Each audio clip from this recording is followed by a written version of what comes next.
Alrighty kids, here we go. We're going to bind the top of this guitar.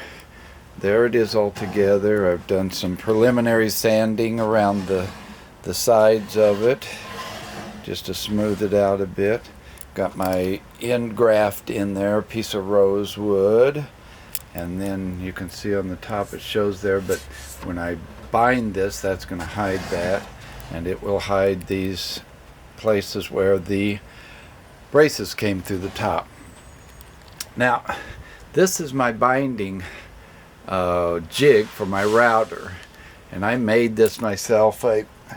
It's something you see on the internet. It's an overhead routing system, so my router comes up and goes over the guitar like so and around, and then it's got these parallel arms here that keep it square. I got a little play, but not very much play in that, and I hold it the way I want to kind of keep it straight up and down. So this allows that to ride up and down nicely. So again, there's my parallel arms.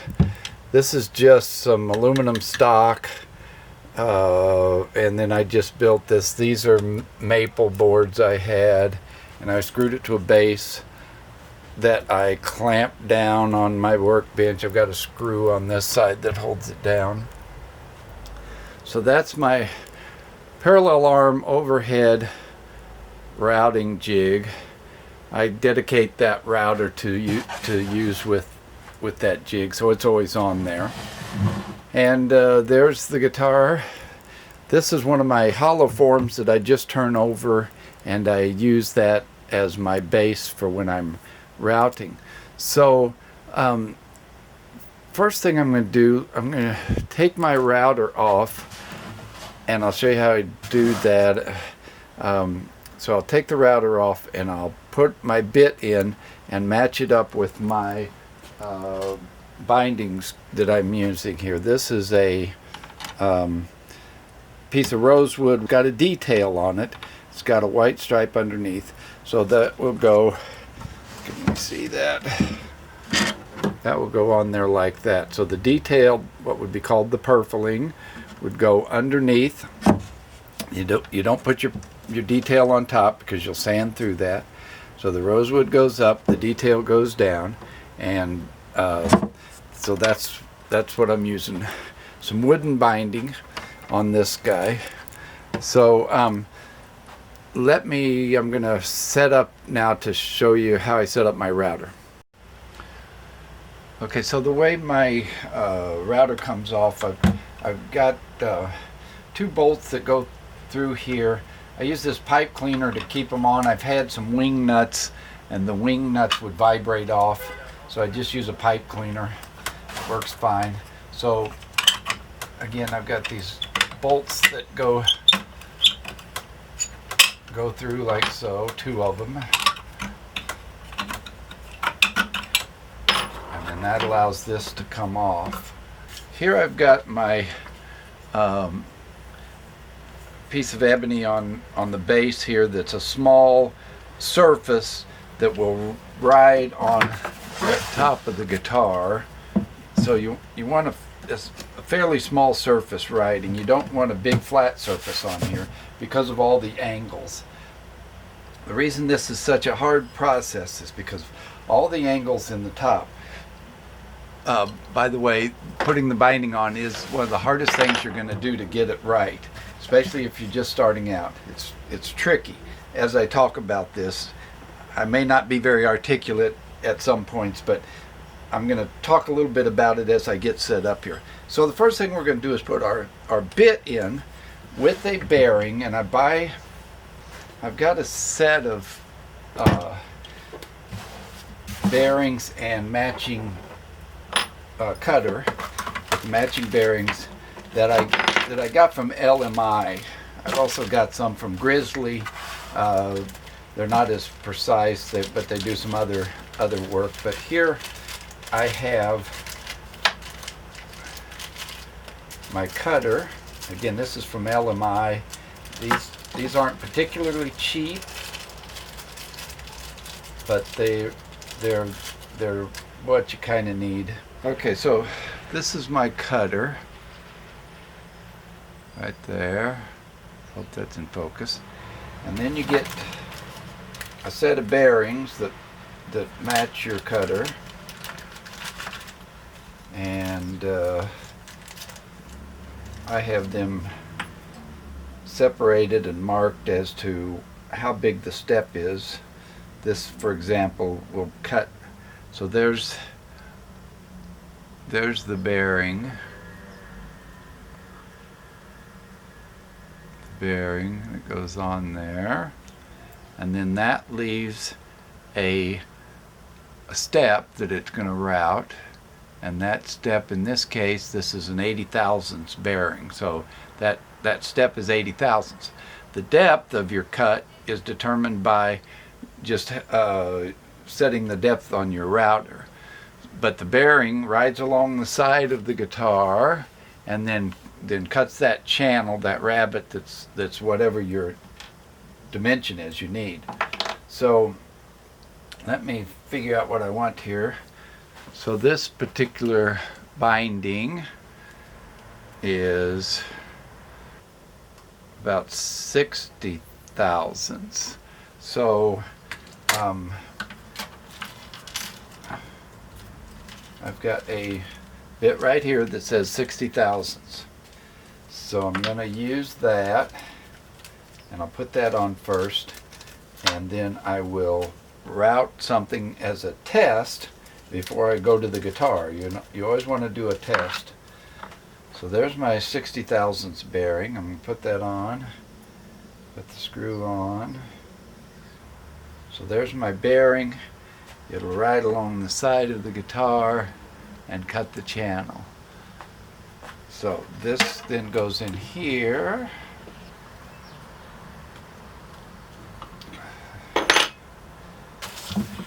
I'm going to set the bit for depth by putting my binding that I'm using up against that to see how deep it needs to go.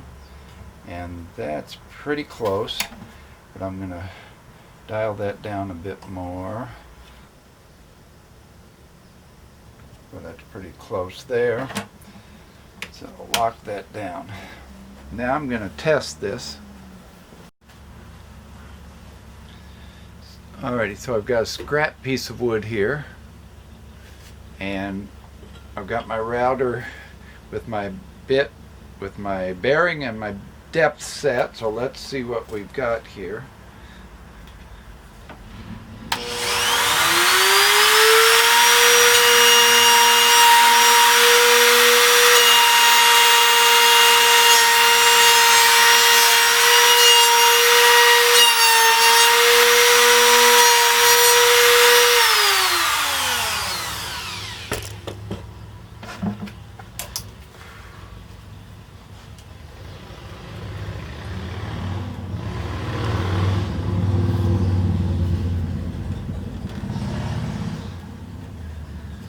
So I like the height on this, but I don't like my depth.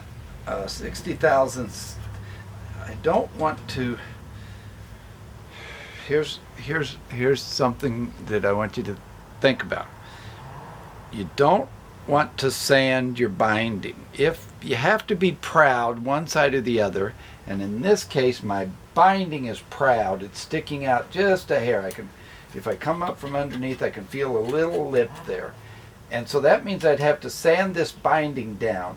And because it's so thin to start with, you don't want to have to sand the thinness. Now, if this were proud this way, where it was sticking up, and I had to sand it down, that's all right, because the eye won't connect this depth going around the guitar. It won't look bad if you have to take a little down someplace. But again, try and get it as close as you can. But this is, I don't want to take this. This 60 thousandths bit is not good for me in this case. I need a 70 thousandths. I'd rather sand a little bit of my guitar body down to my binding than to sand my binding down to my guitar body, because you just end up, and one of the worst things all the beginners do is they sand this too thin. Then when you look at it straight on the guitar body, you can see where it gets thin, and you don't want that. You don't notice if it gets taller or less, more shallow, shorter or taller. That's less of an issue because it's going around a curve and the eye can't see all of it and it doesn't read it. But when you look at this straight on, when you look at it straight on the body, like this, when you look at it straight on, and if you've sanded this too thin here, boy, you'll see that. It'll telegraph itself right to the viewer. So you want to keep this consistently the thickness that it starts out at, as much as you can. So now I'm going to change my bit. Okay, we got a new bit on. Let's try this out, see what we got, if we like this. Or a new bearing.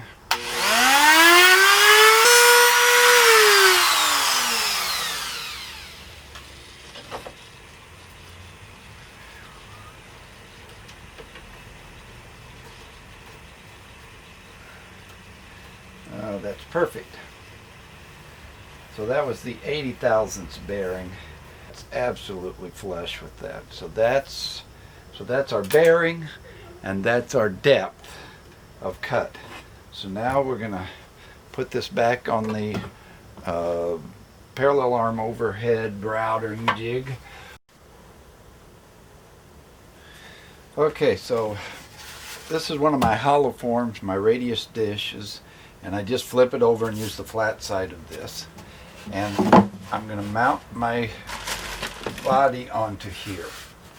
So I've got these blocks that I use. I think I used that one there, that one there.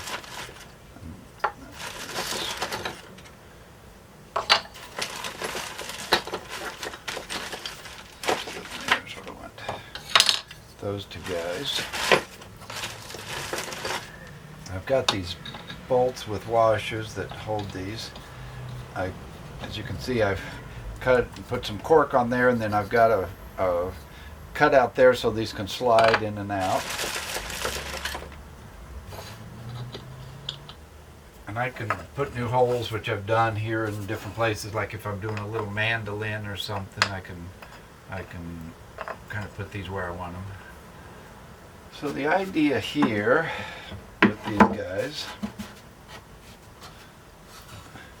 can you see that? Bring these guys in this way. So set these two guys back here. And then I can push against those with these to tighten that down. Like so. Now, what I want to do is take my square, and I want to see that my sides are square 90 degrees off of this, because all things being equal, my overhead router is going to be square to everything. So I'm going to look here, and that looks great. I'm going to look there, and that looks great. I'm going to look there, that's right on the money. I'm going to come over here and look. That could be a little, this guy could go that way a little bit. So I'm going to put a couple little shims under these two guys. Actually,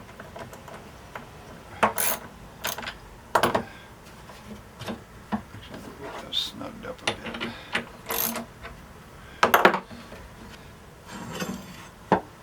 And that could, so I could pick this up just a hair, a little shim there, and a little shim on that one. So I try, they're not all going to be exactly square, but you want to give and take so it's as square off of your work table as you can get. So I'll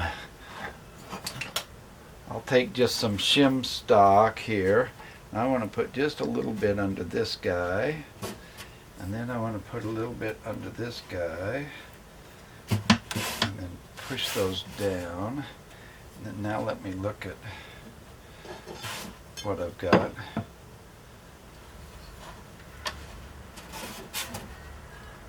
Down to some point where they're all pretty good. That's great. That's pretty good. That's pretty good. That's pretty good. That's great. All right, so little give and take here, but now I'm going to tighten this all down. Push that in there.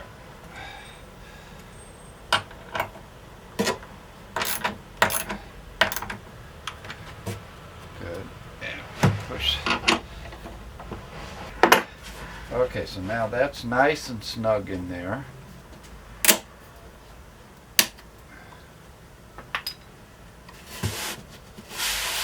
Okay, that's nice and snug.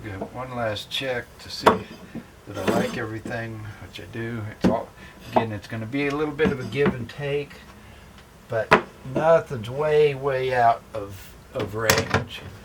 So I like that. Next thing I do is I clamp my table down because this moves.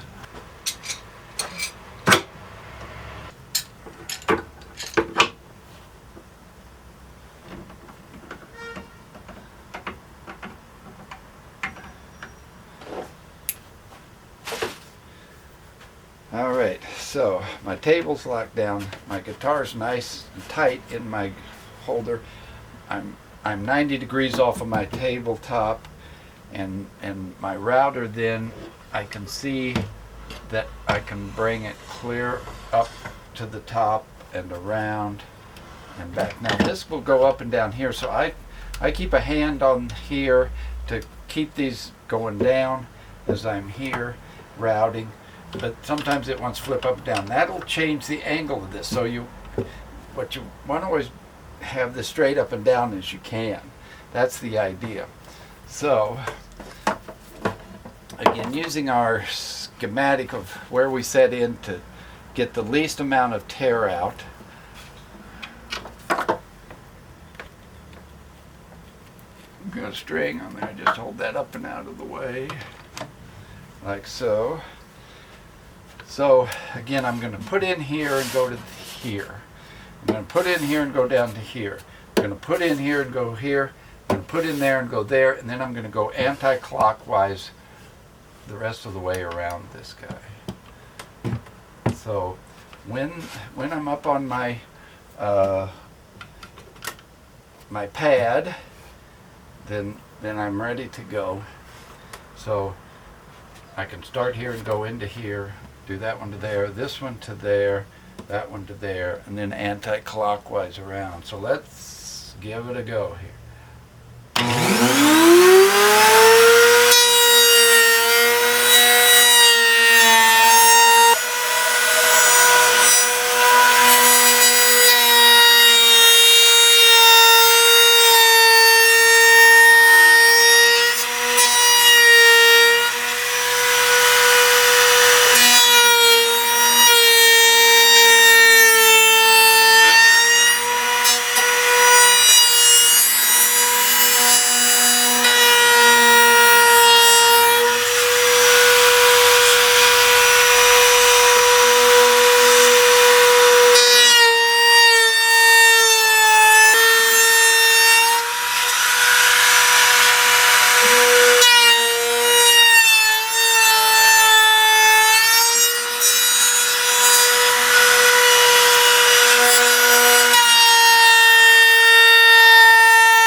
Alrighty, so now I want to take my binding. That looks great. A good thing to do is cut a little piece. Now take a little piece that you can go all the way around and make sure you're happy. That's all good. Good. Now see, I got a ledge here that I'll have to take out with my chisel.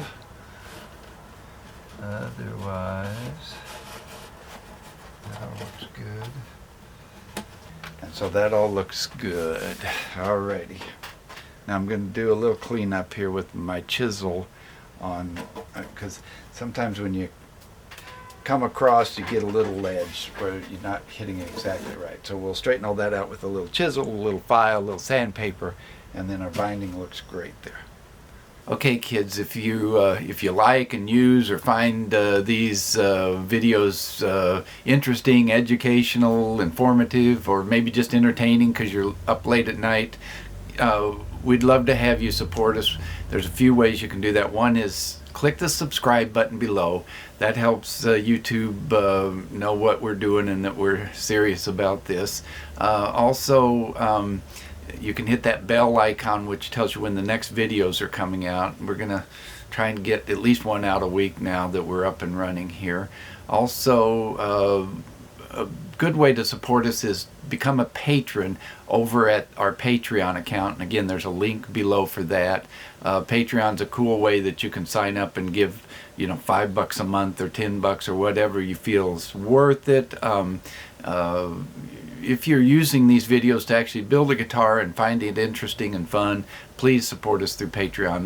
That's I wish I could do this completely for free, but it takes money and time away from my other regular job. So it's a big undertaking, and any support you could send this way is great. So it's all been very fun so far for me, and I hope you guys are having fun at this as well, and we greatly appreciate all your support, so thanks.